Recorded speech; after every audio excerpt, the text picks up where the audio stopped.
Ceux qui se confient en l'Éternel. Ceux qui se confient en l'Éternel, oh, ils sont toujours comme la montagne de Sion. Ma soeur, mon frère, merci de t'être confié en l'Éternel. C'est une belle chose de mettre sa confiance en l'Éternel. C'est une chose merveilleuse de mettre sa confiance en l'Éternel.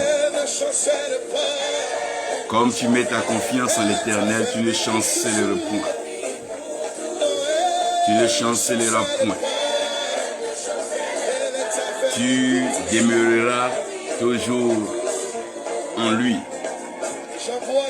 Et l'Éternel t'entoure, te fortifie. L'Éternel t'établit. Et l'Éternel te bénit. Oui, confie-toi en l'Éternel, mon frère. Confie-toi en l'Éternel, ma soeur. Les temps sont mauvais. Les jours sont imprévus. Les événements, les crises sont inévitables. Les tempêtes sont déjà en mouvement. L'adversité, les guerres, les cruautés, les méchancetés ne sont pas sur le point de s'arrêter. Mais toi, tu dois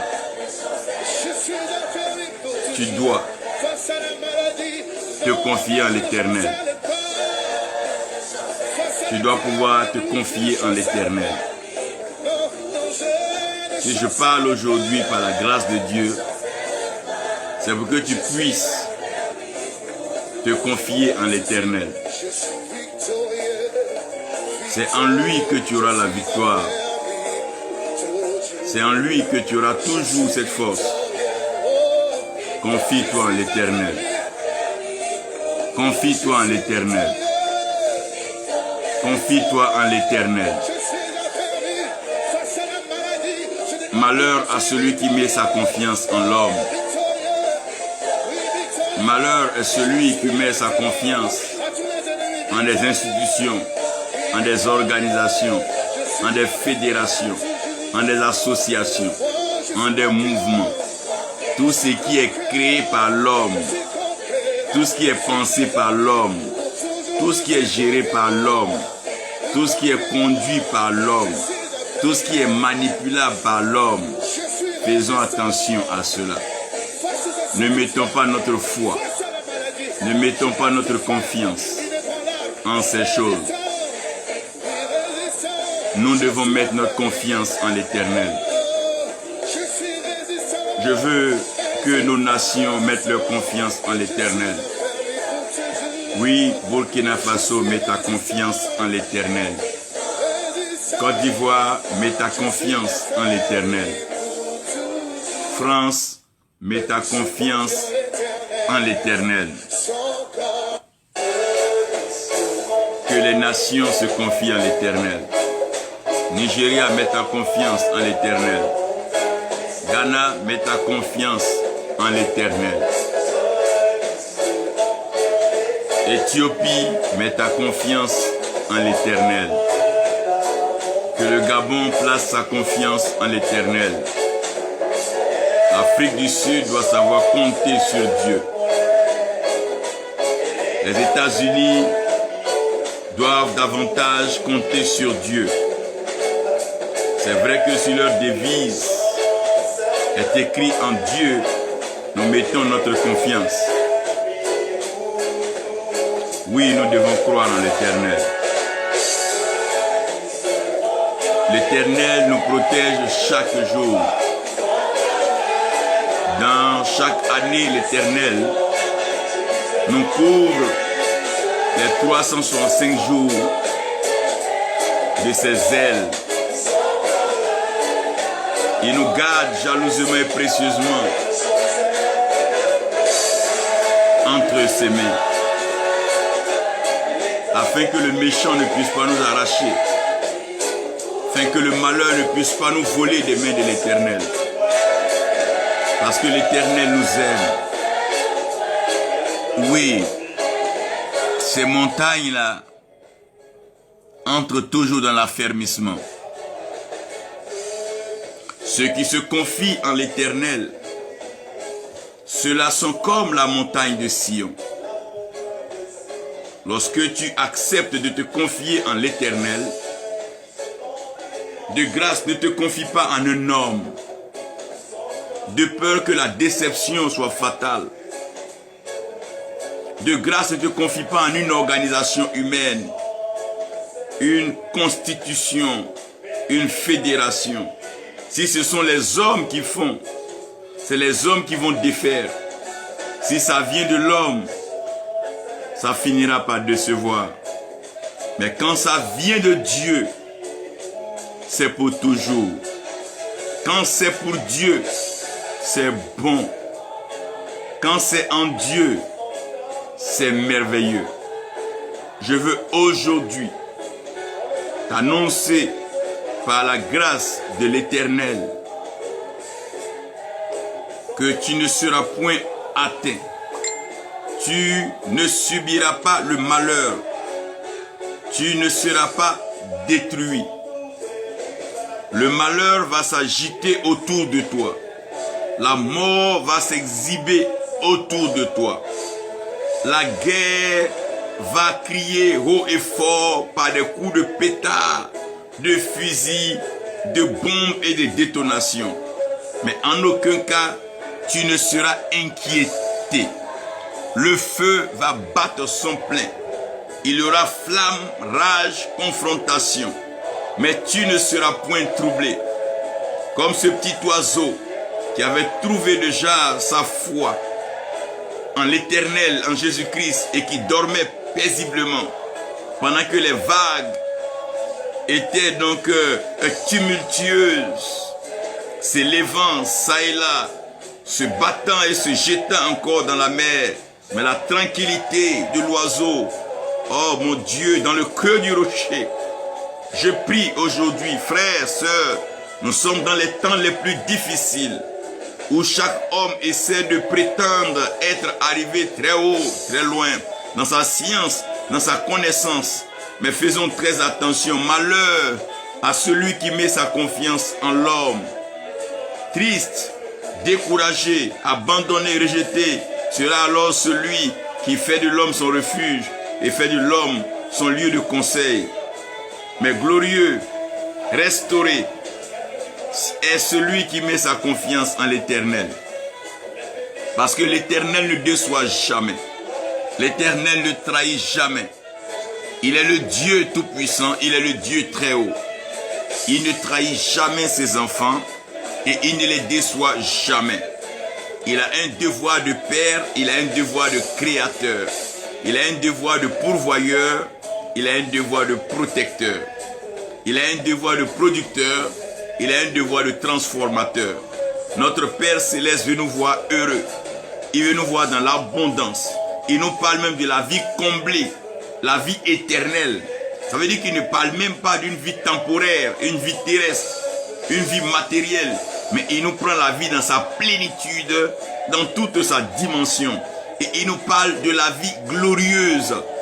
Il dit le bon berger vient afin que nous ayons la vie, mais la vie dans l'abondance. Oh mon Dieu, quand j'entends le mot abondance, je suis heureux parce que l'abondance parle de la plénitude de la chose, de telle sorte que il y en est pour X et Y. Oh, tu ne seras pas dans la disette. C'est vrai que le virus peut battre son plein dans l'Europe. Les gens peuvent perdre leurs emplois. On peut même te dire qu'il n'y a pas de place pour toi pour travailler. Mais ne mets pas ta confiance en ton employeur. Il y a un autre qui t'emploie mieux que quiconque. Son nom, c'est l'Éternel. C'est à lui qu'appartient l'or et l'argent. C'est lui qui est le créateur, le fondateur de l'univers. C'est lui qui tient la main, le monde dans sa main. C'est lui qui calcule les parcours, les pensées, les orientations de l'homme. C'est lui qui incline les cœurs des rois et qui fait passer donc ceux qui n'étaient pas respectés dans le chemin glorieux, sur le tapis que personne ne voulait leur dresser. C'est lui qui rachète le pécheur. C'est lui qui est Dieu. Oh, il est merveilleux. Son amour est sans limite. Et quand tu te confies en lui, tes années ne font que s'augmenter. D'année en année, on te voit t'embellir, on te voit être meilleur. Parce que tu t'es confié en l'Éternel. C'est en lui seul que nous trouvons notre refuge. C'est lui seul notre forteresse. C'est lui notre tour de contrôle. C'est lui qui nous réchauffe dans la fraîcheur. C'est lui qui nous restaure dans la chaleur. C'est lui qui nous soutient dans les hauteurs. Et c'est lui qui nous relève des profondeurs. C'est lui qui nous équilibre à mi-hauteur. C'est lui Dieu qui nous aide dans les hauts et les bas de la vie, les coups de la vie, les déceptions de la vie, les paroles méchantes, les malédictions de la vie. C'est lui notre Dieu. Sans lui, qui serons-nous? Sans toi, Seigneur, qui serais-je? Sans toi, Seigneur, qui serait ma sœur? Nous avons besoin de toi, Seigneur, parce que nous t'aimons. Nous t'aimons de tout notre cœur. Et nous nous sommes donnés à toi, Seigneur. Pas vraiment parce que tu nous as séduits, mais parce que tu nous as convaincus. C'est le fruit de notre conviction. La seule façon pour nous de te manifester notre conviction, notre adhésion, notre attachement à ta pensée, à ta parole. C'est vrai que nous ne sommes pas saints, nous ne sommes pas parfaits, nous ne sommes pas justes, mais nous nous donnons à toi. Sur ton autel de sacrifice, nous offrons nos vies, nous sacrifions nos passions, nos désirs, nous sacrifions toutes ces choses pour que toi, Dieu, tu prennes plaisir en nous. Seigneur, réjouis-toi de nous. Oh, déguste-nous comme un repas succulent, merveilleux, comme une recette toute belle. Soupe-nous à volonté. Ne te lasse jamais un point de nous à cause de nos pensées, nos actes, nos agissements. Parce que nous ne pouvons pas nous confier ailleurs si ce n'est qu'en toi. Nous n'avons plus d'autre lieu où aller. Car devant, derrière, à gauche et à droite, tout est bouclé. Les hommes sont devenus si cruels, cupides, méchants, fanfarons, amoureux de l'argent et orgueilleux, vantards, avec des paroles pompeuses, pleines de tromperies. Mais nous n'avons que toi, dans ta douceur, dans ta tranquillité, dans ta bonté, dans ta sérénité. Tu contrôles toutes choses. Tu tiens les pédales de la vie. Tu sais quand l'accélérer, oh tu sais quand la freiner. Tu sais quand l'élever, oh Dieu, tu sais quand la rabaisser. C'est toi Dieu qui gère l'harmonie de nos vies. C'est toi qui contrôles le battement de cœur que nous avons. C'est toi qui inflige, c'est toi qui impose le rythme cardiaque. Et ce rythme de rotation qui nous permet de recevoir la pulsion du sang pour que nos organes, les parties les plus reculées de nos corps soient rafraîchis et restaurés. Seigneur, que ta parole fait du bien. Que ça nous fait du bien. Oh God,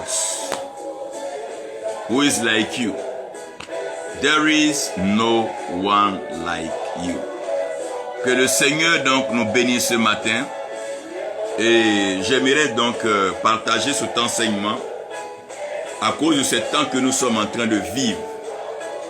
Je tiens donc à rappeler à chacun de vous que nous devons soutenir et prier aussi pour le Burkina Faso, qui est donc en plein vote aujourd'hui. Les citoyens se sont donc levés, chacun est parti voter.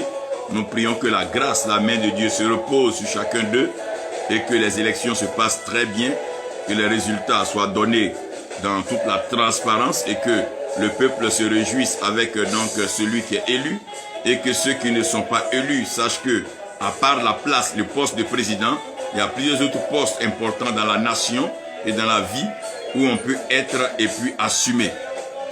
Que le Seigneur donc nous aide ce matin. Que le Seigneur rende gloire en son saint nom. Le Seigneur est glorieux et le Seigneur est merveilleux. Le Seigneur est glorieux et le Seigneur est merveilleux. Il accomplira ces choses-là. Il accomplira ces choses et il fera lui sa face. Il fera lui sa face sur nous. Aujourd'hui, je vais vous parler de l'amour qui rétablit toujours la confiance dans la paix. J'ai eu par moments à parler avec des enfants de Dieu, des serviteurs de Dieu, des femmes de Dieu et des personnes actives dans l'église. Et chaque fois que j'essaie d'attirer leur attention je me rends compte que chacun est focalisé sur un homme, sur une activité, soit quelque chose dans l'église. Quelqu'un peut me dire dans l'église, moi j'aime la louange. En tout cas, quand c'est la louange, je me sens bien. Le jour que la chorale ou le groupe musical ne sera pas à hauteur de produire cette louange, ce dernier risque d'être découragé. Un autre me disait que, ah non, j'aime mon père spirituel, ah mon papa il prêche. Alors le jour qu'il n'aura pas l'inspiration, n'oubliez pas que c'est Dieu qui donne toutes choses à l'homme. Le jour que cette chose ne sera pas au rendez-vous, ce dernier peut changer donc sa façon de comprendre et d'apprécier le culte. D'autres me disent non, j'aime la façon dont l'église vit, la flamme de joie qui est dans l'église. Et le jour que cette flamme-là ne sera pas là, cette personne donc peut s'éloigner. Donc nous nous rendons compte que les hommes essaient d'aller vers Dieu, mais dans leur marche vers Dieu, ils veulent faire confiance à des étapes. Donc, ils disent que tiens, si je crois que leur adoration est bonne, je vais finir par aimer leur façon de faire leur culte, je vais aimer leur style d'habillement, je vais aimer leur façon de parler, et je vais aimer donc le papa, et je vais l'aimer, et là ça suffit. Non, nous devons aller plus loin, dribbler toutes ces étapes-là, et aller placer notre confiance plus loin que nous croyons. Frères, sœurs, je suis en train de vous dire que j'ai été enfant, j'ai été jeune, et je suis en train de grandir et vieillir. Je me suis rendu compte que ce que la Bible dit est fondé, ce que la Bible dit est formel, ce que la Bible dit est clair. La Bible a été écrite. Avant qu'elle ne soit écrite, elle était parlée. Pendant qu'elle a été écrite, elle est révélée. Après avoir été révélée, elle se manifeste. Donc la parole de Dieu part de l'oracle.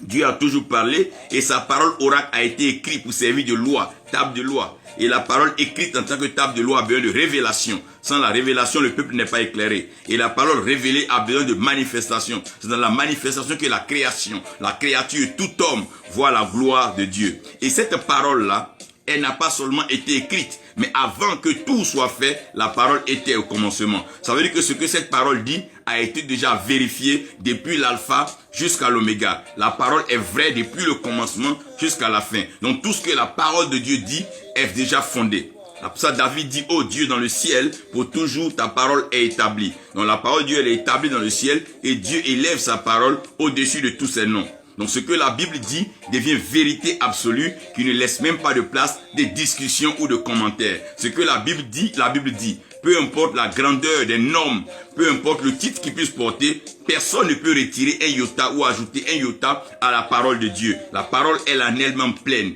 et la parole se manifeste et elle vient à nous. De telle sorte que l'homme ne se trompe point pour mettre donc sa confiance en un autre homme. Je m'en vais vous lire Genèse 8. Je vous montre rapidement quelque chose. Genèse 8. Genèse 8, nous nous retrouvons donc au temps de Noé, où Dieu a détruit donc la création, l'homme, par la pluie. Donc Dieu prend l'eau ici pour détruire, mais Dieu ne prendra plus l'eau pour détruire. Dans le dernier temps, il prendra le feu pour détruire. Pourquoi il agit avec l'eau et le feu? C'est les deux mains de Dieu. J'aurai l'occasion de vous en parler.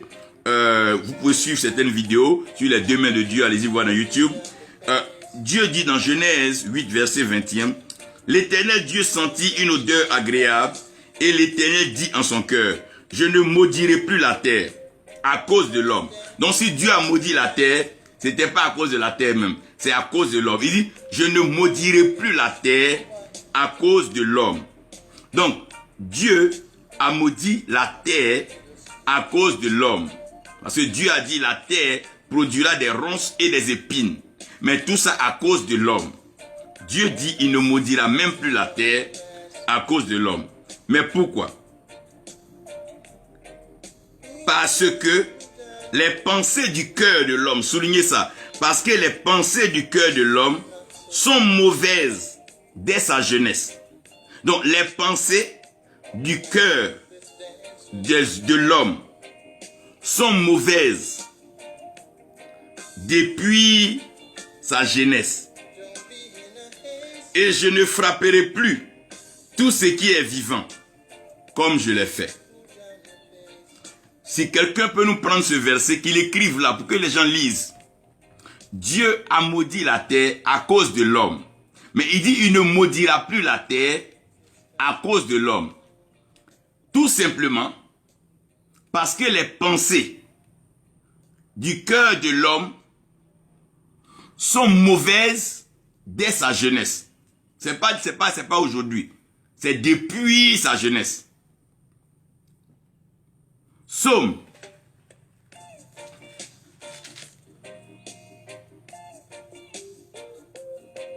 125, versets 1 à 5. C'est la chanson, le cantique que je vous faisais écouter. C'est un cantique que j'aime beaucoup. Il n'est pas du tout long, c'est un psaume qui est très court, faisant partie des psaumes de montée. La Bible dit, ceux qui se confient en l'Éternel sont comme la montagne de Sion. Pourquoi la montagne de Sion? Je vous expliquerai. Elle ne chancelle point. Pourquoi elle ne chancelle point? Je vous expliquerai. Elle est affermie pour toujours. Des montagnes entourent Jérusalem, ainsi que l'Éternel entoure son peuple, dès maintenant à jamais. Car le sceptre de la méchanceté ne restera pas sur le lot des justes, afin que les justes ne tendent pas les mains vers l'iniquité. L'Éternel répand tes bienfaits sur les bons, et ceux dont le cœur est droit. Mais ceux qui s'engagent à des voies détournées, que l'Éternel les détruise avec ceux qui font le mal. Que la paix soit sur Israël. Que la paix soit sur nos nations. Que la paix soit sur ta nation.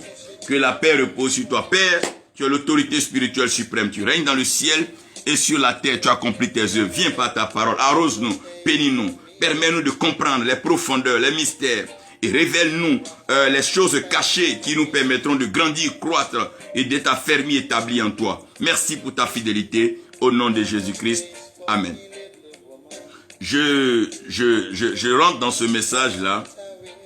Donc, qui a pour thème, confie-toi en l'Éternel. Confie-toi en l'Éternel est donc un devoir pour tout enfant de Dieu. Et quelqu'un va me demander, comment est-ce qu'on se confie en l'Éternel? Et comment est-ce qu'on arrive à être sûr qu'on est avec l'Éternel? La première des choses, sachez que la foi en elle-même est un mystère. La foi est un mystère profond parce qu'on définit très mal la foi. On comprend très mal la foi. Et en général, quand on nous parle de la foi, nous allons directement à Hébreux 11, où la Bible dit que la foi vient de ce qu'on entend. Et ce qu'on entend vient de la prédication, vient de la parole de Dieu. Donc, si nous sommes d'accord que la foi vient de ce qu'on entend, ça veut dire aussi que ce qu'on entend est dit. Mais si ce qui est dit n'est pas dit par Dieu, la foi que nous avons, nous ne l'avons pas en Dieu, mais nous l'avons en celui qui l'a dit. C'est pour ça qu'il va falloir redéfinir, recomprendre et reconcevoir la foi. Parce que dans Hébreux 11, si vous voulez bien, allez-y regarder dans Hébreux 11. C'est cette portion d'Hébreux 11 là qui m'a amené d'ailleurs à redéfinir et à concevoir la foi. En me retournant donc loin dans les Écritures. Hébreux 11. Ici la Bible dit, allez-y prendre juste le dernier ou l'avant-dernier verset, Hébreux 11. La Bible dit ici, Hébreux 11. Je suis donc au verset...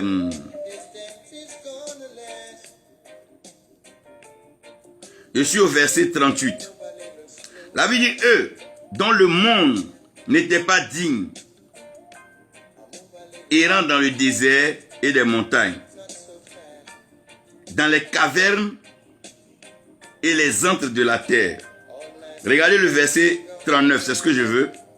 Tout cela, à la foi desquels il a été rendu témoignage, n'ont pas obtenu ce qui leur était promis. Mais Dieu ayant en vue quelque chose de meilleur pour nous, afin qu'ils ne parvinssent pas sans nous à la perfection.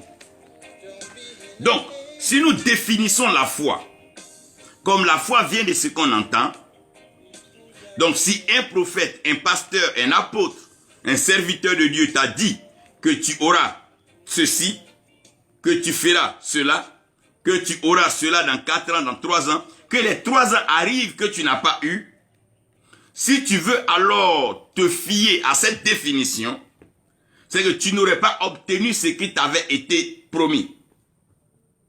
Mais est-ce que cela annule ta foi? Je dirais bien non, parce que cela ne doit pas annuler ta foi. C'est en cela que vous devez comprendre, dans la définition de la foi, il y a la foi du salut, la foi qui nous emmène au salut. Cette foi-là, elle n'a rien à voir avec où on se marie, où on voyage, qu'est-ce qu'on a fait, qu'est-ce qu'on a bâti, qu'est-ce qu'on veut devenir, est-ce qu'on est roi, est-ce qu'on est esclave. Cette foi n'a rien à voir avec ce que nous faisons ou ce que nous avons. Cette foi-là, elle est tout simplement fondée en notre état. Et cette foi-là, elle nous permet tout simplement d'accéder à la grâce. Cette foi-là ne nous permet pas d'avoir accès à des prophéties. Elle nous permet d'avoir accès à la grâce. Paul dit, nous sommes sauvés par grâce au moyen de la foi. Donc cette foi-là, c'est une devise, c'est comme une monnaie qu'on n'utilise que pour avoir accès à la grâce. Donc quand je crois en Dieu, quand je crois en Jésus-Christ, c'est pour mon salut. Ce n'est pas pour autre chose. Si je suis venu à Jésus-Christ, c'est pour être sauvé. Point, un trait. Et cette foi-là, elle doit être claire dans la tête de tout le monde. Si je suis sauvé par Jésus-Christ, même si je n'ai pas eu ceci, je n'ai pas eu cela, je n'ai pas fait ceci, ce n'est pas grave. Cela n'annule pas, cela n'attriste pas mon salut. Parce que je suis sauvé et je suis sauvé. Que je sois le plus riche, que je sois le plus pauvre, que je sois le plus grand, que je sois le plus petit, que je sois le plus beau, que je sois le plus laid, cela n'a plus rien à voir avec cette foi. Cette foi-là, elle est fondée simplement pour le salut. Quand Jésus-Christ dit, quand je reviendrai, est-ce que je trouverai la foi sur la terre encore? Il parle de cette foi-là, du salut. Est-ce que les hommes vont adhérer au salut? Pendant que de plus en plus, les gens poursuivent des vendeurs de bonnes illusions, des voyants, des diseurs de bonnes aventures pour avoir ce qu'ils veulent. Mais sans se préoccuper si leurs âmes sont sauvées. Donc, le fait de confesser Jésus-Christ comme Seigneur et Sauveur, les gens n'en parlent plus. Alors que nous sommes sauvés par grâce au moyen de la foi. Donc, si Dieu a manifesté sa grâce, c'est parce qu'il nous a donné la foi. Cette foi-là, elle est venue tout simplement de Dieu.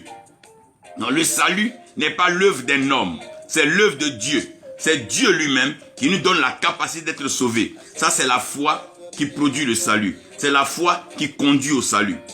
Et je veux te dire, mon frère, ma soeur, peut-être que tu n'auras pas tout ce que tes amis auront, tu ne feras pas tout ce que tes frères et tes sœurs feront, tu n'auras pas de plus grand succès que tout le monde, c'est pas tout le monde qui va être célèbre, c'est pas tout le monde qui va être connu, c'est pas tout le monde qui parlera sur les chaînes de télévision, c'est pas tout le monde qui va rassembler des milliers de personnes, mais une chose est claire, ne joue pas avec ta foi qui te conduit au salut. Ne laisse rien remettre en cause le Jésus-Christ Seigneur et Sauveur que tu as confessé. La Bible dit c'est en croyant dans notre cœur que nous parvenons à la justice, à la droiture. Et c'est en confessant de notre bouche que nous sommes sauvés. Nous confessons de notre bouche parce que nous avons la foi. La Bible dit c'est parce que nous avons cru que nous avons parlé. Tel, il a le même esprit que nous, c'est parce que nous aussi nous croyons que nous parlons. Cette foi-là, c'est une foi de confession. Tu confesses ta foi et tu es sauvé. Tu es libre de confesser Jésus-Christ comme Seigneur, comme Sauveur et tu es sauvé.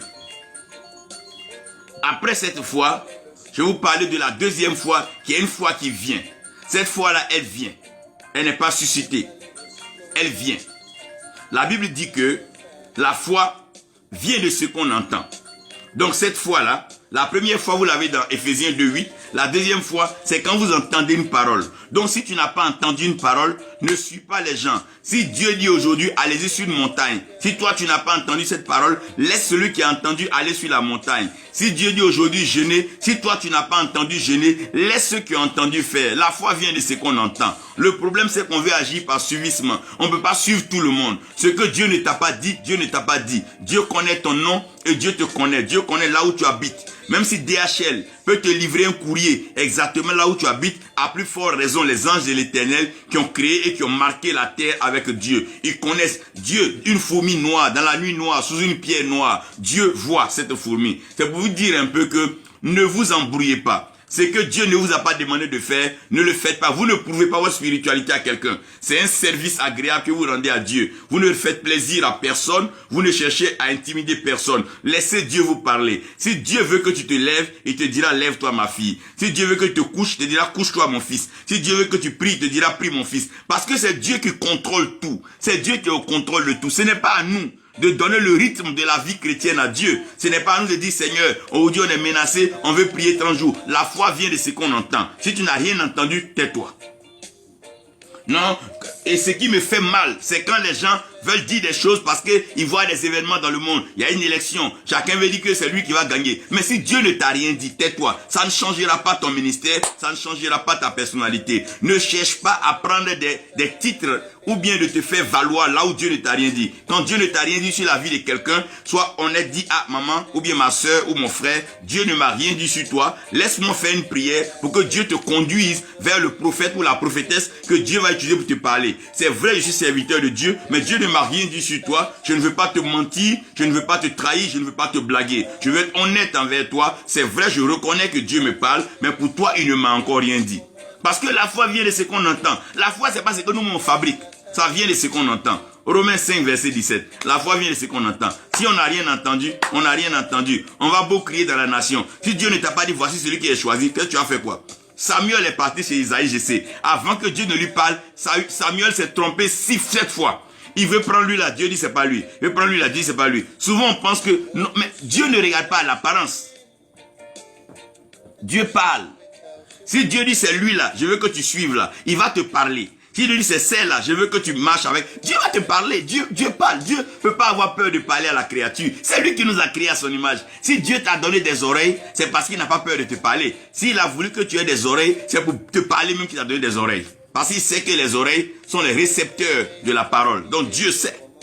Il va te parler. C'est pour ça que quand Jésus était donc dans le jardin de Gethsémani qui était menacé, quand Pierre a coupé l'oreille, Jésus a dit non, Pierre ne fait pas ça. Il a repris l'oreille, il l'a placé. C'est à l'oreille. Dieu nous parle. Mon frère, ma soeur, c'est pas tout ce qui brille qui est l'or. Laisse Dieu te parler. Si Dieu te parle, alors engage-toi. Dieu te parle, vas-y. C'est Dieu qui parle, parce que c'est lui qui fait. Et à la foi qui fait croître. Les disciples disaient, Seigneur, augmente notre foi. Augmente notre foi. Cette foi-là, on l'acquiert par les épreuves, les étapes de la vie que nous traversons. Et après, la dernière foi, c'est la foi agissante, ou la foi qui est un don de Dieu. Il y a une situation qui peut arriver, tout le monde a peur d'agir, et puis Dieu met une foi en toi, tu te lèves, tu commences à agir. On dit, mais lui, là, il compte sur quoi? Mais tu comptes sur Dieu. C'est Dieu qui a mis la foi en toi. Si Dieu n'a pas mis le don de foi, tu te lèves devant une situation où Dieu t'a pas envoyé, la situation va t'écraser, elle va te détruire, et elle va t'emporter. Tous ceux qui ont essayé de parler, parce qu'ils étaient blessés dans leur cœur, insulter un leader, insulter un homme, ils ont été malmenés, méprisés et détruits. Mais quand c'est Dieu qui met cette foi en toi, même le leader te regarde, il te fait rien. Pharaon n'a rien fait contre Moïse. Il n'a même pas mis la main sur Moïse. Il n'a pas enfermé Moïse. Parce que c'est Dieu qui a envoyé Moïse. Laissez Dieu vous donner la foi. C'est laisser Dieu vous donner la foi. La foi, c'est pas une affaire de courage. La foi, c'est pas une affaire de jeûne. La foi, c'est pas une affaire de prière. La foi, là, c'est un don. Il y a le don de foi. La Bible dit le Saint-Esprit a donné des dons. Les dons de foi. Les dons de révélation. Les dons de prophétie. De la même façon, il y a le don de foi. Quand Dieu t'a pas donné, il faut laisser, il faut attendre. Il faut attendre. Parce que tu veux faire comme les autres. Tu peux marcher avec un homme qui marche dans le miracle. Et sans toi faire un seul miracle. Jean a marché avec Pierre. Pierre était un homme utilisé extraordinairement dans le miracle. Mais quand vous lisez la Bible, on ne mentionne pas un miracle fait par Jean. Mais ça n'a pas empêché Jean d'entendre la voix de Dieu, de voir la révélation de Christ qui est l'Apocalypse. Dieu appelle chacun, Dieu lui donne une foi par rapport à ce que Dieu veut faire. Donc, ne croyez pas que parce que vous êtes chrétien, alors vous allez agir comme vous voulez. L'œuvre est une œuvre de Dieu. On dit bien l'œuvre de Dieu. C'est-à-dire que c'est Dieu qui donne la foi, la capacité, le pouvoir à l'homme de pouvoir faire. Malheur à celui qui met sa confiance en l'homme. Celui qui ne veut pas attendre que Dieu lui donne la foi. Celui qui ne veut pas entendre la voix de Dieu. Qui ne veut pas avoir Jésus-Christ comme son rocher de salut. Qui ne veut pas croître par les épreuves, les étapes que Dieu lui donne. il finira par mettre sa confiance en l'homme. Alors que l'homme a été créé, frère, l'homme a été créé, c'est-à-dire l'homme est comme un objet. L'homme a été créé, la Bible dit, l'homme a été tiré de la poussière.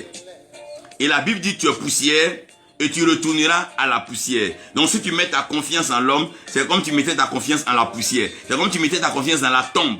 Parce que l'homme là, a beau être grand, a beau être riche, a beau être beau, a beau être fort, a beau être séduisant, sa fin là, quand il finit sur la terre là, c'est dans la poussière on va le mettre. On va l'enterrer dans un cercueil. Peu importe la qualité du cercueil, il va retourner à la poussière. Donc pour ne pas vivre dans la poussière, malheur à celui qui met sa confiance en l'homme. Tout homme est mortel. Tout homme est temporaire, tout homme est passager. Quel que soit le leader, quel que soit l'homme, il va finir par passer. Ne mets jamais ta confiance en l'homme. Ne mets pas ta confiance en un chef d'État. Ne mets pas ta confiance en un ministre. Ne mets pas ta confiance en un chef d'État-major. Ne mets pas ta confiance en un gradé de l'armée. L'homme est poussière. L'homme a été créé. L'homme, il est né d'une femme. S'il est né d'une femme, c'est qu'il est homme. Il est homme. Malheur à celui qui met sa confiance en l'homme, parce qu'il met sa confiance en la poussière. C'est Dieu qui peut prendre la poussière et faire asseoir la poussière à la table des rois. Mais tout homme qui met sa confiance en l'homme finit dans la poussière. La poussière, c'est la trahison, c'est la déception. Il y a des gens, tu vois grands, tu les vois beaux, mais quand tu les approches, tu te rends compte que dans leur vie, il n'y a rien de sage, il n'y a rien de mature, il n'y a rien de fondé, il n'y a rien d'établi, il n'y a rien qui peut bâtir. C'est juste un feu de paille. C'est juste du pipeau, c'est juste l'acclamation, de l'attirance. Mais au fond, il n'y a pas de profondeur, il n'y a rien pour rassasier la soif de ton cœur. Il tient une grosse Bible, mais il n'a pas encore compris même l'essentiel de cette parole. Il tient cette Bible alors que son cœur est fermé à Dieu. Malheur à celui qui met sa confiance en l'homme. L'homme est vantard, l'homme est orgueilleux, l'homme est fanfaron. L'homme aime l'argent plus que l'homme. L'homme s'aime plus que l'homme. L'homme est égoïste. Malheur à celui qui met sa confiance en l'homme, parce que l'homme est poussière. Pourquoi mettre sa confiance en l'homme qui est poussière? L'homme meurt. Les grands chefs, les grands rois sont morts. Les grands empereurs sont morts. Les grands monarques sont morts. Les hommes sont morts. Nebuchadnezzar, il est mort. Pharaon, il n'est plus. Tous ceux-là, ils sont passés. Pourquoi? Si tu retournes aujourd'hui, tu ne verras que des os. La chair est retournée à la poussière. La poussière. La poussière. Ne mets jamais ta confiance en l'homme. Quel que soit ce qu'on te dira de cet homme. Même si on te demandera tous les témoignages que l'homme il est puissant, il descend du ciel. Regardez Élie. Quel homme extraordinaire qui fait descendre le feu du ciel. Mais quand Jézabel l'a effrayé, il a commencé à fuir pour sa vie. Qui est l'homme? Qui est l'homme? Qui est l'homme? Si ce n'est pas poussière et l'eau, qu'est-ce qui est l'homme? L'homme. Malheur à celui qui met sa confiance en l'homme. Si tu dois croire, crois en Dieu. La deuxième des choses, l'homme est devenu une âme vivante. Donc, ce qui peut devenir, peut aussi redevenir. L'homme, tu ne sais pas quel jour il est bon, tu ne sais pas quel jour il est mauvais. L'homme a des humeurs, l'homme a des tendances, l'homme a des inclinaisons. Souvent, ta femme va t'aimer, et le moment elle va te haïr, et le moment elle va t'apprécier, et le moment elle va te déprécier. Les hommes, il y a des jours, ils vont te faire des cadeaux, il y a des jours, ils vont te voler ce que tu as. Il y a des jours, ils vont t'élever, il y a des jours, ils vont t'injurier, parce qu'ils n'ont pas une stabilité, ils n'ont pas une constance. C'est Jésus-Christ seul qui est le même hier, aujourd'hui et éternellement. Il est le fondement éternel sur lequel nous pouvons vivre une vie comblée. L'homme change. L'homme change. L'homme change. Il est devenu âme vivante, non? C'est parce que Dieu a soufflé dans ses narines. Et le jour que Dieu ne soufflera pas dans ses narines, il redevient quoi? Poussière. Le jour que Dieu est avec un homme, il est une âme vivante. Quand tu lui parles, il a la compassion. Quand tu lui expliques tes problèmes, il peut répondre. Mais le jour que Dieu n'est pas avec lui, qu'il est avec le diable, il va te faire des choses que tu n'as jamais imaginées. Il est capable de te détruire et même de vendre ta vie. Des gens aujourd'hui sont prêts à égorger d'autres hommes pour le pouvoir. D'autres sont prêts à tuer des gens pour la richesse. D'autres sont prêts à tuer des membres de leur famille pour la célébrité. L'homme, malheur à celui qui met sa confiance en l'homme. Maintenant, l'homme, non seulement l'homme est devenu âme vivante, Mais l'homme doit être formé. Ça veut dire, et l'Éternel Dieu forma l'homme de la poussière de la terre. À quel niveau de formation l'homme se trouve? Ce que vous devez comprendre, ça va pas être quelqu'un s'autoproclame prophète qu'il est formé prophète. On peut s'autoproclamer quelque chose sans être formé pour la chose. C'est comme une petite fille qui va à l'école, elle est au CM2, elle dit je veux être médecin. Ça ne veut pas dire qu'elle est médecin. Ou bien elle est en 6e, elle dit je veux être avocate. Ça ne veut pas dire qu'elle est avocate. Non. Ou bien un enfant qui est en 3e, dit non, il veut être ingénieur. Il veut devenir ingénieur, mais il n'est pas encore formé pour être ingénieur. Donc l'homme est en train d'être formé. Si tu mets ta confiance en un homme qui est encore en train d'être formé, ou tu vas penser qu'il est un produit fini, la vie va te montrer qu'il n'est pas un produit fini. Quand tu vas penser qu'il est un prophète accompli, Dieu va te montrer les enfantillages, les bêtises que ce dernier est en train de faire. Malheur à celui qui met sa confiance en l'homme. L'homme est en formation. L'homme peut déclarer quelque chose qui n'est pas. Un homme peut te dire que non, lui il est bon. Mais va simplement chez lui, tu seras étonné de voir que il est même le jumeau du diable. Pourquoi? Parce que l'homme est en formation. L'homme a été tiré de la poussière, il a été créé. Donc si tu mets ta confiance en l'homme, tu vas directement à la tombe, à la poussière. Samson a mis sa confiance en Dalila. Dalila l'a entraîné dans la poussière. Nous connaissons la suite de l'histoire. Malheur à celui qui met sa confiance en l'homme. Parce que l'homme doit être formé. Vous voyez, le problème en Afrique, c'est qu'on aspire à des postes sans être formé pour ce poste. Non, je veux être prophète des nations. Mais on ne devient pas prophète des nations comme ça. Il faut être formé par Dieu. Il faut connaître ce qu'on appelle le langage des nations, le code des nations. Regarde, même quand tu veux appeler dans un pays, si tu n'as pas le code du pays, tu ne peux pas appeler. Par exemple, le même numéro qui est en Côte d'Ivoire peut être au Burkina ou bien en France. Si tu n'as pas le code du pays, tu fais comment? Il y a un code pour les nations. Chaque nation a sa spécificité. Quand on parle de l'Afrique, c'est un continent général, mais les mêmes mots dans un pays ne sont pas les mêmes mots dans l'autre pays. Parce que chaque peuple a sa chaleur, a son ambiance et a sa façon de vivre. Ce que la pauvreté peut faire dans un pays pauvre, la pauvreté ne le fera pas dans un pays qui était riche. Le pauvre là, même si demain il n'a rien, il n'a pas de problème. Mais le riche, si demain on dit les banques ont fermé, mais il va se tuer. Faisons attention, les hommes doivent être formés. On ne devient pas président parce que les hommes nous acclament. On doit être formé. Pour gérer une nation, on doit être formé. Un homme qui n'est pas formé, il est dangereux. Un homme qui n'est pas formé, il ne peut pas conduire les gens. Dans le désert, le problème, c'est que les gens voulaient que Moïse les conduise dans un lieu que Moïse ne connaissait pas. Il a failli qu'à un certain moment dans le désert, Dieu puisse leur permettre de rencontrer Obam. Et c'est Obam qui va les aider maintenant dans le désert. Faites très attention. Dans un moment de ta vie, ne crois pas que tu as tout acquis, que tu peux tout faire. C'est pas parce que tu as marché avec les grands que tu es forcément grand. Un homme a besoin de formation. La formation est un cycle, est une école, et est une pédagogie. Écoutez-moi bien, on ne devient pas sacrificateur un jour parce qu'on a besoin d'offrande. La sacrificature est une formation. Comment apprendre ce qui est sacré? Comment répartir la part du sacré? Qu'est-ce qui revient au sacrificateur, à la veuve, à l'orphelin et à l'étranger sur le sol? Lorsque le sacrifice est fait, quelle est la direction il faut prendre par rapport à ceci, cela? Quel cœur doit avoir le sacrificateur? Quand il rentre dans le lieu très saint, il doit offrir d'abord son cœur, parce que notre vie c'est notre cœur. Quand le souverain sacrificateur entre, il offre d'abord lui-même un sacrifice, et le sacrifice que Dieu attend de lui, c'est notre cœur. Quand ton cœur n'est même pas encore pur pour la personne, n'offre pas de sacrifice pour la personne. De peur de te tuer la personne. C'est une formation. C'est pas parce qu'on a déposé des baffes, des micros qu'on est pasteur. Ça n'a rien à voir. Ça n'a absolument rien à voir. Ça n'a rien à voir. C'est pas parce qu'on nous acclame, on nous suit, daddy. Ça n'a rien. C'est une question de formation. On doit être formé pour ça. C'est une question de formation. C'est pour ça que l'homme a été formé. Dieu a créé les ténèbres et Dieu a formé la lumière. Ce qui n'est pas formé n'a pas de forme. C'est pas Dieu te forme qui te donne une forme. Mais il y a beaucoup de gens qui ne sont pas formés aujourd'hui. Il était malade, Dieu l'a guéri. Il a fait 2 songes, il dit il est prophète. Il a fait 3 rêves, il dit il est pasteur. Il se lève 4 matins, il marche avec les hommes de Dieu, il attrape leur Bible, il dit il est apôtre. Arrêtons ces jeux-là. Arrêtons ces jeux. Ce n'est pas même pour nous. Et malheur à celui qui met sa confiance en un homme qui n'a même pas été formé ou qui est en formation. C'est comme un étudiant qui est en médecine, qui est en 2e année, et tu lui envoies un malade, n'a qu'à l'opérer. Il ne connaît rien en chirurgie. Il va te le dépecer à la machette. Faites attention, laissez les gens être formés. Paul dit, il prie, il intercède dans le secret afin que Christ soit formé en nous. Donc si Christ n'est pas formé en toi, toi tu présenteras qui?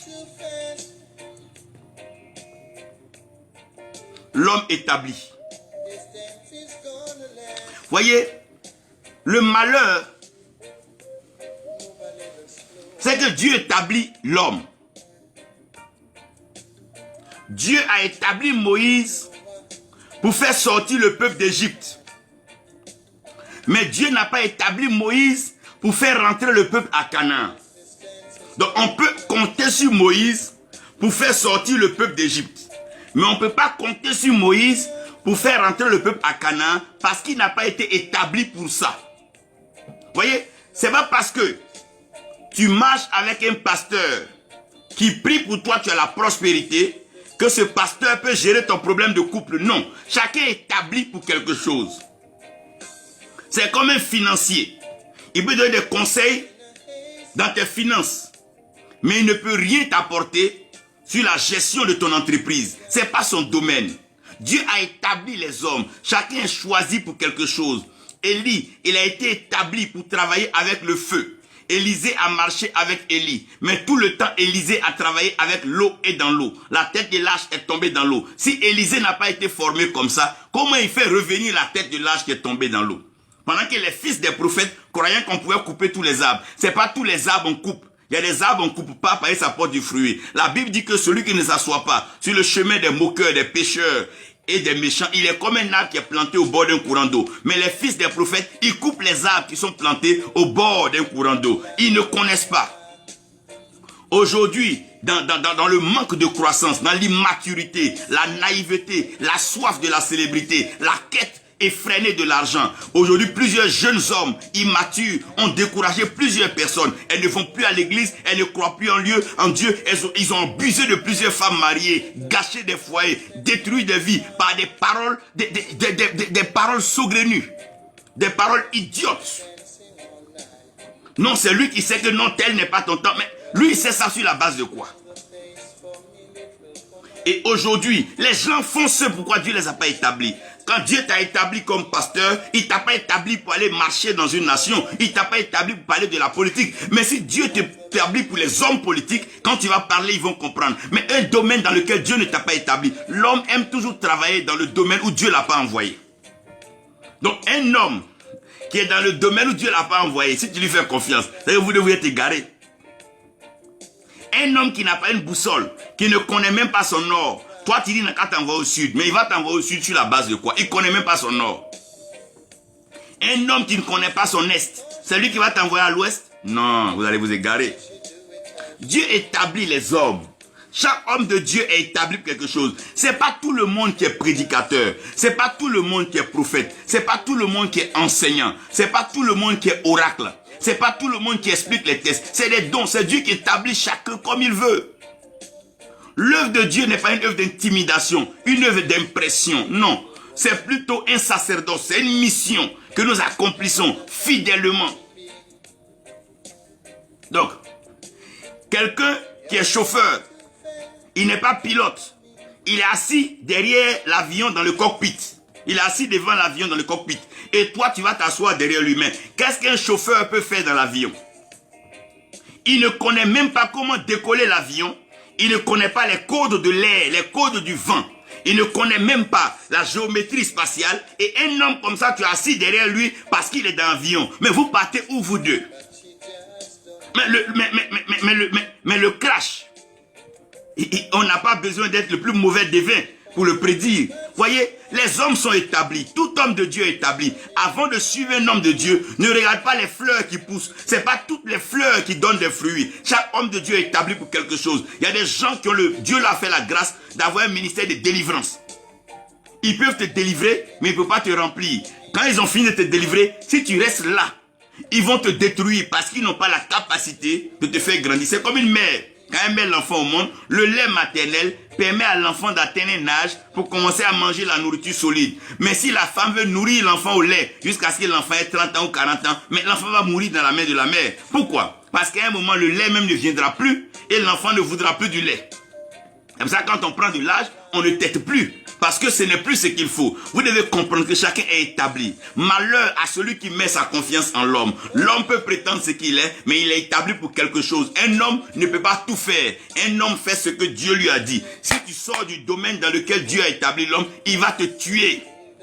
Un cardiologue ne peut pas opérer les yeux. Il n'est pas ophtalmologue. Non, l'ophtalmologue ne peut pas opérer le crâne. Non, il n'est pas un expert crânien. Non. Malheur à celui qui met sa confiance en l'homme. L'homme est limité par opération. L'homme est limité par action. L'homme est limité dans l'espace. L'homme est limité dans le temps. L'homme est limité en connaissance. L'homme est limité en révélation. L'homme est limité en manifestation. Faites attention. Ne mettez pas votre confiance en l'homme. Ne confiez pas les destinées des nations, de vos enfants à l'homme. L'homme est l'homme. L'homme est l'homme. L'homme est l'homme. L'homme est à l'image et à la ressemblance de Dieu. Mais l'homme n'est pas Dieu. L'homme est à l'image et à la ressemblance de Dieu. Mais l'homme n'est pas Dieu. Dieu, il est souverain. Malheur à celui qui met sa confiance en l'homme. Pourquoi? L'homme est tiré de la poussière. L'homme, mon Dieu, est devenu une âme vivante. Il y a des moments où l'homme est vivant, il y a des moments où l'homme est mort. Il y a plusieurs, vous voyez aujourd'hui là, ce qu'ils ont dans leurs mains, c'est des pouvoirs maléfiques, des idoles, la sorcellerie. C'est ce qu'ils trimballent dans leurs mains. Ils font ça pour t'éblouir. Ils disent ton nom, mais ils n'ont rien d'autre encore à t'offrir. Ils peuvent dire le nom de ta mère, le nom de ton père, mais après ça, ils peuvent t'offrir quoi? Ça se trouve sur tes pièces d'identité. Faites attention. Malheur à celui qui met sa confiance en l'homme. Malheur, celui qui met sa confiance en l'homme. Pourquoi? À cause de la vie et ses problèmes. Lorsque Moïse est mort, quand Dieu a retiré Moïse au mont Nebo, ils ont pleuré pendant 40 jours. Mais ils n'avançaient pas, hein? Parce que les gens ne pleuraient pas parce qu'ils ne voyaient plus Moïse. Mais leur vraie inquiétude, on va continuer ce chemin-là comment? Puis celui qui nous avait sorti d'Égypte là, celui-ci qui on compte, c'est Moïse. Quand on a soif, Moïse. Quand on a faim, Moïse. Quand on est malade, Moïse. Quand on est mal habillé, Moïse. Bon, maintenant le Moïse là, Dieu l'a enlevé. Il dit Moïse, viens me trouver au mont Nebo. Et là-bas, Dieu enlève Moïse. Moïse ne descend plus. Il y a une panique. Pourquoi? Parce que la vie elle-même, elle est mystérieuse. La vie a ses problèmes. Et des problèmes qui dépassent les hommes. Frère, la vie a ses problèmes. Et les problèmes de la vie dépassent les hommes. Il y a des problèmes quand ça t'arrive là. Tu ne sais même pas où commencer à expliquer. Il y a des problèmes quand ça t'arrive, tu paniques. Frère, tu peux être grand, paraître grand devant les gens. Mais il y a des problèmes quand ça t'arrive, tu paniques. Même David, quand ils lui ont dit que Saül et Jonathan sont morts, David ne peut pas comprendre avec l'habileté, avec l'exactitude, la précision, la fougue et la percée de Saül, la ténacité de Jonathan. Et leur épée ne reviennent jamais sans avoir donc flirté avec le sang. Mais comment pouvons-nous expliquer cette fois-ci que Saül et Jonathan sont tombés? Comment voulez-vous m'expliquer que les plus habiles à la guerre, les guerriers les plus reconnus sont tombés à la guerre? Il y a des guerres où les grands guerriers meurent. Il y a des crises où les hommes les plus forts tombent. Il y a des crises dans la vie où quelle que soit ta force, tu ne pourras pas tenir. Il y a des problèmes que ton intelligence ne pourra pas résoudre. Il y a des difficultés où même quand tu ouvres la Bible, tu ne vois aucun verset qui te parle. Il y a des difficultés, même quand on est en train de prier pour toi, tu vois le diable. Ah mon Dieu, la vie et ses problèmes. Donc malheur à celui qui met sa confiance en l'homme. Il y a des problèmes dans le couple là. Toi-même, tu oublies que les versets que tu postes habituellement là, les versets ne te parlent plus. Toi-même qui encourages les gens là, il y a des problèmes quand ça t'arrive là. Tu oublies même que tu as déjà été chrétien.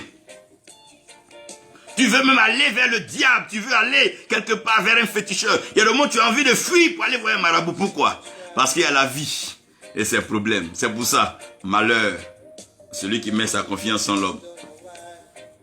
Quand ces problèmes arrivent, le premier problème, c'est Satan et ses démons. La Bible dit malheur à la terre et aux eaux. Parce que Satan a été précipité avec une grande colère. Donc Satan et ses démons déjà viennent rendre la vie compliquée. Donc une affaire où Satan et ses démons sont dedans, si tu dois confier ta vie à Dieu, c'est comme confier ta nourriture à une souris dans une maison pleine de chats. Mais la souris là, elle va aller où avec ta nourriture? Puisque elle-même, elle est nourriture. N'oubliez pas que l'homme est poussière. Et Dieu a dit au serpent, tu marcheras sur ton ventre et te nourriras de poussière. L'homme déjà est en danger. L'homme déjà a problème. L'homme est déjà dans problème. Parce que lui-même là, Satan le cherche, démon le cherche, sorcier le cherche, diable le cherche, le malheur le cherche. Le malheur veut l'accabler. Et si c'est un homme comme ça, tu dois confier ta vie, alors là, c'est un dommage. Satan et ses démons. La deuxième chose, la création et les créatures. Dieu crée. Dieu dit à l'homme de dominer sur les poissons des eaux. Tu as déjà vu tous les poissons de l'eau? Tu as déjà vu les baleines? Tu as déjà vu des gros poissons? Ces poissons qui ont avalé Jonas, sans fournir d'efforts. Donc si un poisson peut avaler Jonas, je ne crois pas que tu sois plus grand que Jonas. Faisons attention, il y a des forces maritimes, il y a des puissances maritimes qui peuvent nous engloutir, comme par la force du démon des eaux, qui peut bousiller des foyers, bousiller des vies, bousiller même la vie, la destinée des hommes lucides. Faisons attention, il dit de dominer sur les oiseaux de l'air. Il y a des pressions atmosphériques, il y a des pressions lourdes dans l'air, il y a des démons dans l'air. Quand tu essaies de monter, tu te rends compte que c'est pas la blague. Même l'avion fait des secousses par moment. Et on parle de nous sommes dans une période donc ça me reviendra. L'avion à un certain moment rentre dans des zones de turbulence. Quand on parle de la turbulence, on parle de l'intensité de l'air, des vents contraires qui s'opposent à l'avancée. Frère, et Dieu dit à l'homme de dominer sur les animaux, sur la terre, et ceux qui se meuvent sur la terre. Regardez le lion, l'rhinocéros et tout cela. Dieu dit de dominer. Frère, la création n'est pas facile et la créature n'est pas facile. Avec ça, tu vas mettre ta confiance en l'homme. Si tu es devant le lion, tu vas mettre ta confiance en l'homme. L'homme va faire quoi devant le lion? Frère, la vie et ses problèmes. Il y a ce qu'on appelle les épreuves et les tentations. Frère, sœur, il y a des épreuves dans ta vie. Ou même tu oublies que tu allais à l'école. Souvent même tu es expert en mathématiques. On te donne un devoir de mathématiques, tu n'arrives même pas à placer ton stylo sur ta feuille. Tu te poses la question, est-ce qu'on a vu ça? Est-ce que le professeur Noël va parler de ça? Il y a des problèmes de la vie quand ça arrive. Tu oublies même que tu as déjà vécu. Il y a des difficultés de la vie quand ça vient vers toi. Tu t'assois, tu dis, c'est à moi cela arrive. Les épreuves et les tentations. Ou ceux même ceux qui tu avais confiance. Ceux même avec qui tu partages tes secrets, c'est eux qui viennent t'attaquer maintenant en public. C'est eux qui viennent te dénoncer, te détruire. C'est ton ami que tu envoies à la maison qui est maintenant l'amant de ta femme. Voilà des situations. Tu fais comment? C'est des événements de la vie où le tueur a tué ou bien l'a quitté. Tu ne sais plus. Tu es paniqué. Les épreuves. Où Job pensait qu'il avait des amis et qu'il pouvait changer. Mais Job se rend compte qu'il n'a pas d'amis. Jusqu'à sa femme, sur qui il comptait, elle met un pouce loin. Elle dit maudit Dieu et meurt. Entre maudit Dieu et mettre sa confiance en Dieu, je crois que mettre sa confiance en Dieu serait plus facile. Elle aurait pu même dire à Job, mets ta confiance en Dieu. Mais elle dit maudit Dieu et meurt. La femme qu'il a mariée, à laquelle il a eu des enfants, qu'il aime, elle lui dit, il n'a qu'à maudire Dieu et il va mourir. C'est même pas pour vivre, hein, pour mourir. Les épreuves et les tentations. Souvent tu es tenté à un niveau où tu te dis, oh Dieu, tu arrives dans une église, tu n'as pas d'argent. Mais Dieu t'a envoyé prêcher sur un message de repentance. Est-ce prêcher sur un message de sacrificateur? Tu es tenté à la chair, tu vois la foule. Frère, la tentation. Où Jésus passe 40 jours, il n'a pas mangé dans le désert. Le serpent, il transforme la pierre en pain. Donc la pierre à laquelle tu dois bâtir ton avenir, tu dois bâtir ta maison là. Transforme ça en pain, tu vas manger, ça va finir. Gâche ton témoignage, gâte ta destinée, gâte ta vie pour un morceau de pain. Il y a des tentations de la vie, frère. C'est pour ça que ne mets pas ta confiance en l'homme. L'homme peut te trahir pour de l'argent. L'homme peut te trahir pour un peu d'honneur. L'homme peut te trahir pour une petite célébrité. L'homme peut te trahir à cause des gens. Quelqu'un que tu as formé, bâti devant les gens. Il peut nier même qu'il te connaît. Laisse l'homme. Avance. Les événements et les circonstances. Frère, sœur, il y a des jours où 1000 francs deviennent milliards dans ta main. Il y a des événements, il y a des circonstances où tu ne peux pas expliquer. Toi-même, tu es pasteur là, tu te rends compte que ça te dépasse. Tu lèves les yeux, tu ne vois pas le ciel. Tellement le problème est lourd sur toi. Quand tu lèves ta tête là, tout est noir, un vertige. Il y a des événements, il y a des circonstances. Mon frère, ma soeur, il y a des événements, il y a des circonstances. Là, c'est même pas une affaire de foi même. C'est une affaire où toi-même, tu te rends compte que, si Dieu n'intervient pas, c'est fini pour toi. Tu regardes l'événement, tu sais que ça là, ça va te tuer. Tu regardes la maladie là, où c'est arrivé là, ça va t'emporter. Le médecin même te dit, mon frère, si tu es sage, rapproche-toi de ton village. Parce que là, cet événement là, on a regardé dans nos appareils là, nos appareils ne nous disent rien. Mais quand on consulte là, la mort sort. Devant la mort, devant la famine, devant la misère, devant la pauvreté, les hommes tremblent, les hommes paniquent. Il y a des gens, quand ils ont faim seulement là, ils tremblent de tout leur long. Frères, sœurs, il y a des événements et il y a des circonstances. C'est pour ça, je suis venu ce matin vous dire, mettons notre confiance en l'Éternel. Au vu de tout ça là, je pense que la conclusion même est évidente. Mettons notre confiance en l'Éternel. Mettons notre confiance en l'Éternel. Mettons notre confiance en l'Éternel. Mettons notre confiance en l'Éternel. Mettons notre confiance en l'Éternel. Ceux qui se confient en l'Éternel sont comme la montagne de Sion. Ceux qui se confient en l'Éternel.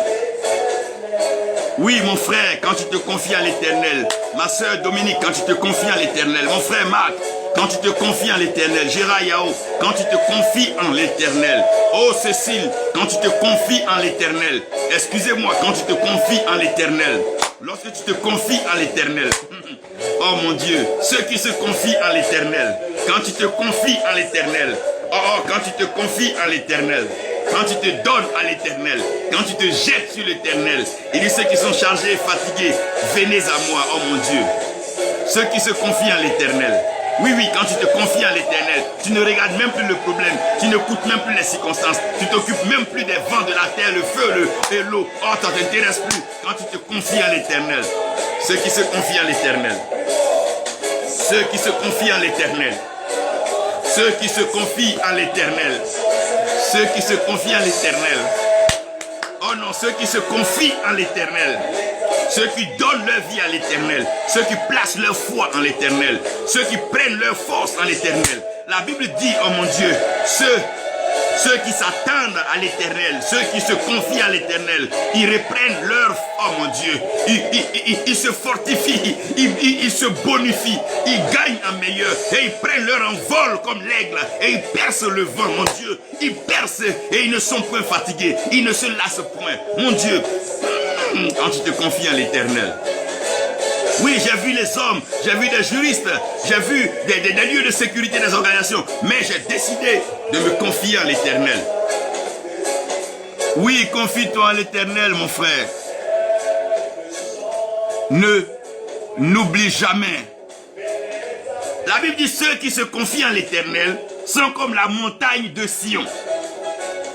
Pourquoi la montagne? Parce que la montagne, c'est l'expression la plus élevée de la poussière ou de la terre.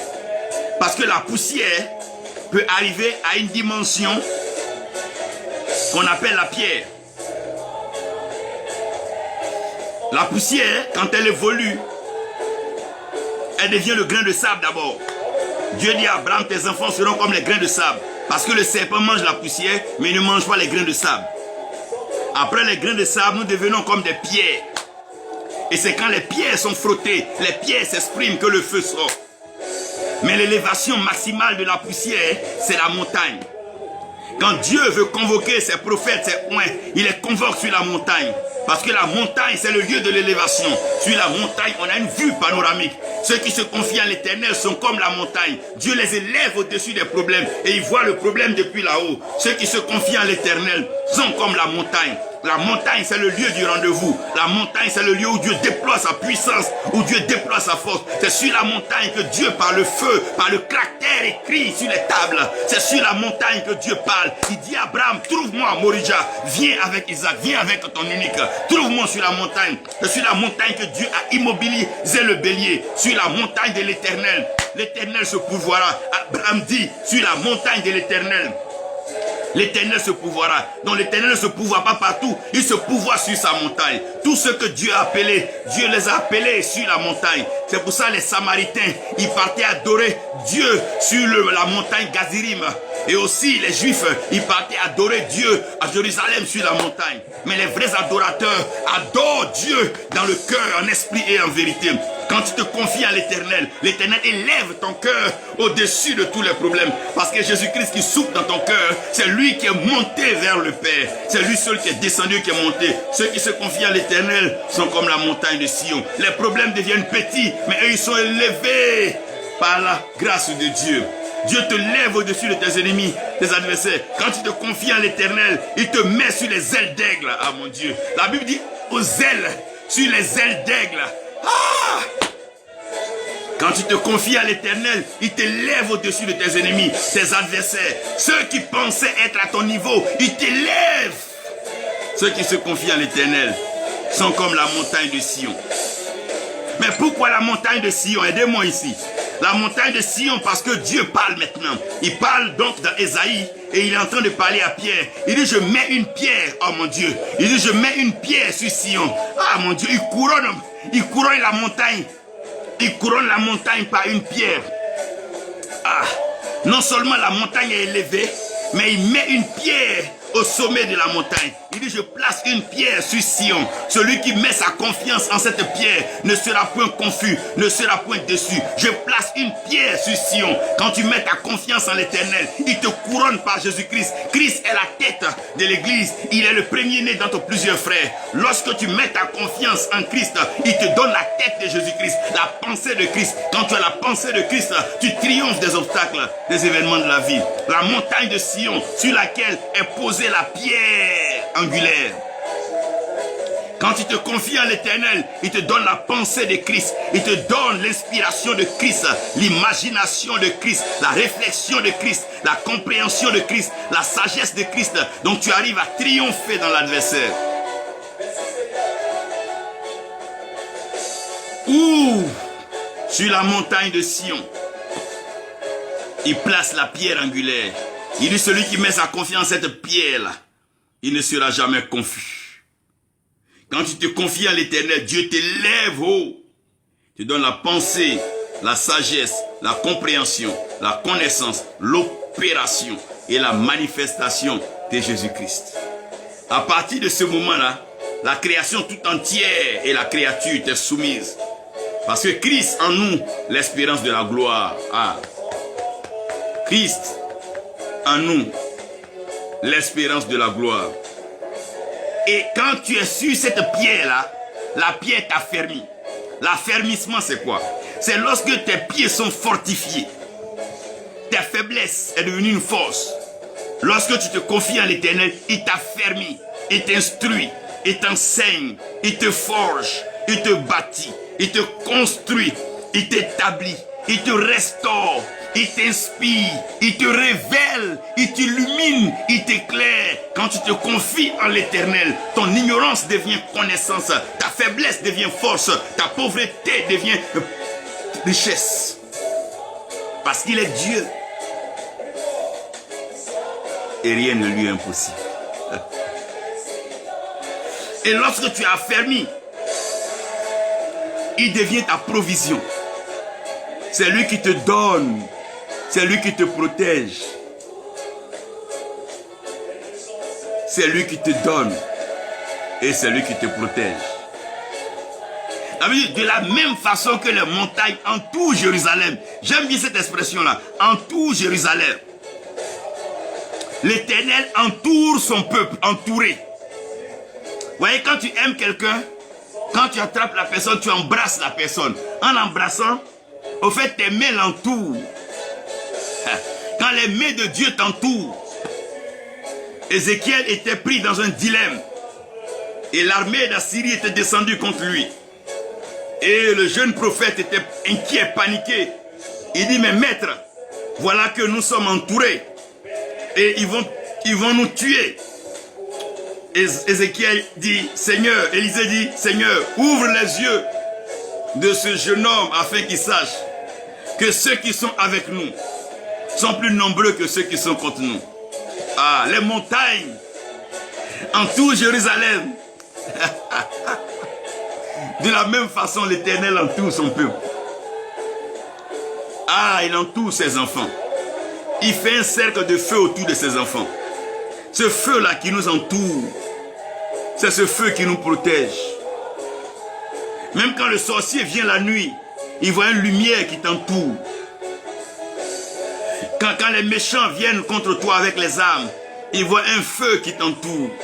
Ah. Il donnera instruction à ses anges de te garder. Ah, mon Dieu, il t'entoure. Et comme il t'entoure par son feu, il entoure son peuple là, ô Jérusalem. Ah, Jérusalem, il entoure son peuple. Oh, Jérusalem. Il entoure son peuple. Entoure son peuple. Oh, l'Éternel. Oh, les montagnes qui entourent Jérusalem, les montagnes qui encerclent Jérusalem. Ainsi, l'Éternel encercle son peuple. Il entoure ce peuple. Il nous cajole, il nous caresse, il nous aime. Il nous tient dans ses mains. Oh, mon Dieu, il nous tient dans ses mains. Il te tient dans ses mains. Il te soutient par sa main forte. Il te préserve par sa main forte. Il te conduit par ses mains. Il te protège par ses mains. Il te façonne par ses mains. Il dit, Jérémie, sors, va dans la maison du potier, tu verras. Ça veut dire, l'argile était dans la main du potier et le potier moulait l'argile. L'argile ne tombait point des mains du potier. Même quand ça ne va pas, tu es dans ses mains. Quand c'est difficile, tu es dans ses mains. Quand il y a la guerre, tu es dans ses mains. Quand il y a la crise, tu es dans ses mains. Dans ses mains, tu es en sécurité. Oh, ses mains. Ses mains de sécurité. Oh, que l'Éternel entoure son peuple. Et la dernière chose, c'est la gloire de l'Éternel. Dieu ne partage pas sa gloire. Si tu mets ta confiance en quelqu'un, tu ne verras jamais la gloire de Dieu. Parce que la gloire de Dieu, Dieu ne partage point. Sa gloire est en lui seul. Donc c'est en lui seul que tu peux vivre la gloire de Dieu. L'homme peut te rendre célèbre, l'homme peut te rendre ce qu'il veut, mais la gloire, c'est Dieu seul qui est glorieux. C'est lui seul qui est glorifié. Je prie aujourd'hui, et je crois au nom de Jésus, que jamais vous ne mettrez votre confiance en l'homme.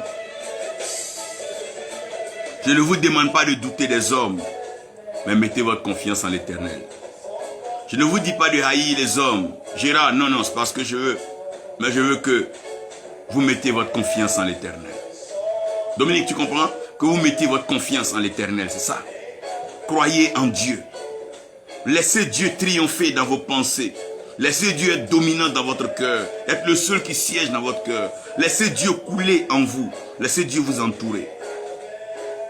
Ceux qui se confient en l'Éternel. Ceux qui se confient en l'Éternel. Ceux qui se confient en l'Éternel. Ceux qui se confient en l'Éternel. Ceux qui se confient en l'Éternel. Ceux qui se confient en l'Éternel. Ceux qui se confient en l'Éternel. Ceux qui se confient en l'Éternel. Ceux qui se confient en l'Éternel. Ceux qui se confient en l'Éternel.